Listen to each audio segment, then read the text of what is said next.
జై గంగా జై గంగా జై గంగా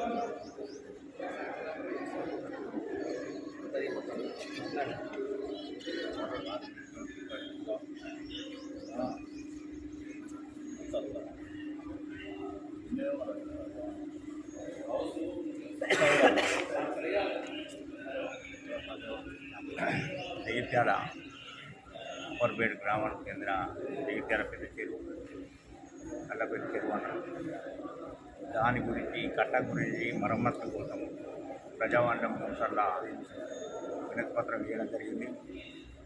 దాని గురించి కలెక్టర్ గారు ఇరిగేషన్ డిపార్ట్మెంట్ వారితో మాట్లాడి ఈరోజు 3 గంటలకు కట్ట మీదకి రమ్మని చెప్పారు.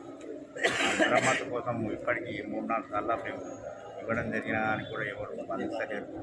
దానికోసం 300 మంది గంగపుత్రులం తగిన ఉపాధి పొందేటోళ్ళం. దానికోసమే చేపలు పట్టుకోవడానికి కోసం ఎంత దానిలో అని కూడా వాళ్ళు రైతులు కూడా మాకు సహకరించక వాటర్ను నింపడం జరిగింది. ఆ నింపడమే కాకుండా దాన్ని తీయడానికి కూడా మా మీదనే కేసు పెట్టడానికి వాళ్ళు ఇబ్బంది చేస్తారు. అందుకోసమే 3 సార్లు కలెక్టర్ గారికి వినతిపత్రం ఇస్తాం. కనీసం డెత్ లెవెల్ అన్న వాటర్ తీస్తే మాకు జీవనోపాధి ఉంటుంది, వాళ్ళకు కూడా వాటర్ తీసినా కానీ కూడా పంటకు కూడా ఉన్నాయి. కాబట్టి రైతులు అర్థం చేసుకుంటాడు. రైతులు సరిపోయిన నీళ్ళు తీసుకొని మాకు కూడా జీవనోపాధి ఉంటుంది, వాళ్ళకు కూడా పంట అయిపోతుంది.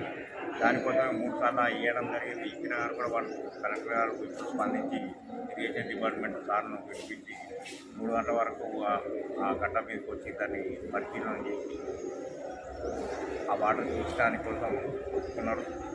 అందుకోసమే ఇంతమంది వచ్చి ఆ లెటర్ ఇవ్వడం జరిగింది. జై గంగా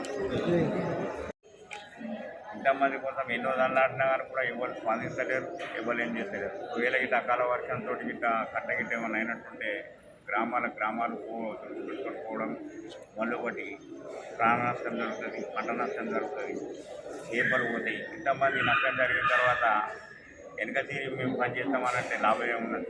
దాని గురించే ఈ బాధలు ఎందుకని కరెక్ట్గా వచ్చినాం. జై గంగా జై గంగాపుత్ర.